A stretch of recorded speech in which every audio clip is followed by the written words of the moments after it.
What's up, guys? It's Michael Key, your host of Real Conservative Talk, and today I want to address something. So I've been doing research this past weekend on what I want to talk about on the podcast this week, and I saw a few comments regarding one episode that I had, I believe it's Thursday or Friday, where I talked about the tax plan I would implement if I was president of the United States.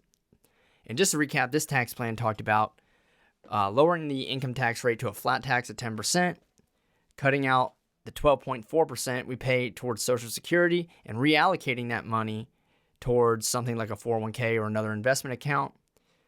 And my proposal, even by the math, would increase take-home pay by about 7 to 10% for everyone at minimum.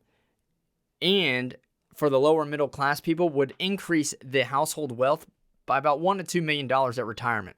It would also allow for people to pass that money down to their heirs when they die, something that Social Security doesn't allow you to do. What's surprising to me is that people bitch and moan about the rich not paying their fair share in taxes, and that they say that the rich are the reason why the middle and lower class workers can't get ahead. But these are the same people that want the government to implement policies that are going to cost everyone more money. Or these are the same people that voted in politicians and a president that has no fucking understanding of finance and economics. It's not the rich that's keeping you down. The rich are the ones that are employing you. The rich are the ones that are providing you with opportunity to make a living. And they're hopefully the ones that are fighting against the government right now to keep you employed with these government mandates, because you may not feel comfortable to take the vaccine, or you may have a religious reason not to take the vaccine. Whatever it is, you have the freedom and the right to not take it. Meanwhile, you have the government that is firing their employees for not taking the vaccine. And if you think I'm lying, or you think that it's not true, take a look at the head coach at Washington State University, or the 30% of the police force in the city of Chicago that's about to be let go. For some reason, we have this idea that we need to hate people that are more successful than ourselves. We see this in sports for sure. Every time the University of Alabama loses, we gotta be excited. That's a good thing. Every time Tom Brady loses, that's a good thing. And it's not because your team is their rival, because there's only a few people like that. Most of the time, it's because people just want them to lose. They're tired of them succeeding. We want to hit on Jeff Bezos for having so much wealth that he's able to buy a fucking rocket and go to space.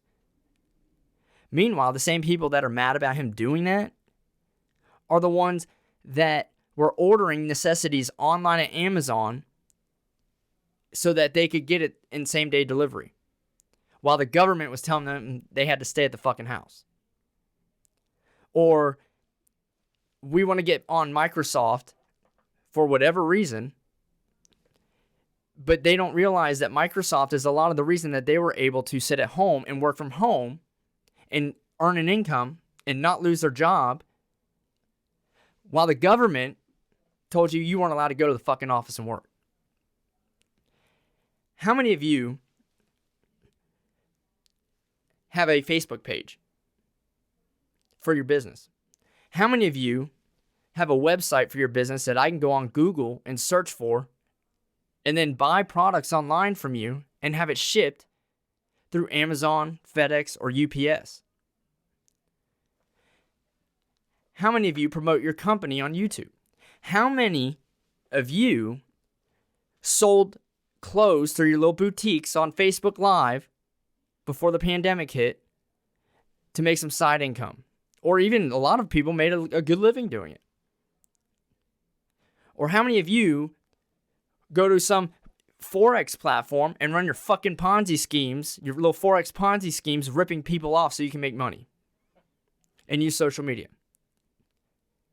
The rich is who has provided enormous amount of value to our society. But you guys want to bash them instead of looking at who's actually taking money from you. There's one entity that takes a large chunk of the money that you earn every time you get paid or every time you make a transaction, just so a bunch of corrupt dumbasses can go sit in their fucking office making $175,000 a year and get a pension. And if you think I'm lying, they literally sit there, and most of the time they're raising money for their party so they can stay in office longer. If you go listen to one of my podcasts I had last week, I talk all about this.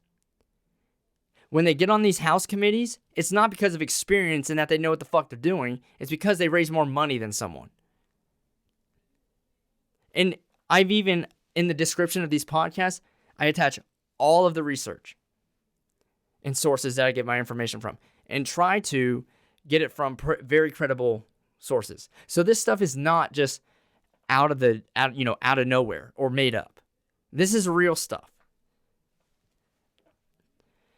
I've never paid a private company for a service or a product that they did not give me. But every time I get paid, I get to give the government 20 to 30% of my fucking paycheck just for having a social security number. And 95% of the money I give them, I'll never benefit from. It's crazy because all the poor people that are on the government programs, that are supposed to be getting help from the government, are still fucking poor. And if they're not poor, they didn't get poor because of the program that the government helped them out with, or they didn't get out of being poor from the program that the government helped them out with. It's because they entered the private sector. They either made a business or they went and got a job working for someone, a good company, or someone that accelerated them out of where they were. But it wasn't the government or any fucking thing that the government did. We have dumbass people in this country that want to try and persuade that the communism is the right way to go. And they're so full of shit because just from the examples I gave you, the government has never done a fucking thing for anyone. So, just get your priorities straight. Don't hate people because they're more successful from you. Look at that as a motivational factor. Like, wow, I can have that one day. Why are we wanting to penalize someone because they create value? People want to say, oh, well, I work more hours. I'm entitled to that. No, the fuck you're not, because you're not providing the value that they are giving. Like, the WNBA does not deserve to be paid the same as the fucking NBA. Why? Because they bring 10 people to their parade that want to watch their little parade after they win a championship. Meanwhile, the NBA is not just packing the stands for that team, but they're bringing people to the city to watch the games and stay at the hotels, go to the bars, eat the food. They're stimulating the economy. The same thing with a football team. The Super Bowl or the Olympics or whatever big event that people want to come see provides value, not just for that event, but for the local economy. So, it's not about how much you work or how hard you work, but the value that you create. And when we start letting the government interfere with that, that's when things go down the wrong road. We end up like the fucking dumbass Soviet Union or the China where, they can, kill people because they're Muslim, or they can tell you can only have one child, or whatever dumbass policy they have. But we're going down that road. People don't want to look at the hard work that Tom Brady puts in, or the hard work that Nick Saban and all those kids that have come through the University of Alabama put in, and what it takes to be great. They just either want to be given the greatness or fuck everyone else for being great, and they're not. So, that's just something I wanted to get off my chest. We'll start these podcast episodes back up tomorrow, this week. Make sure you tune in, and don't forget to subscribe. Thank you.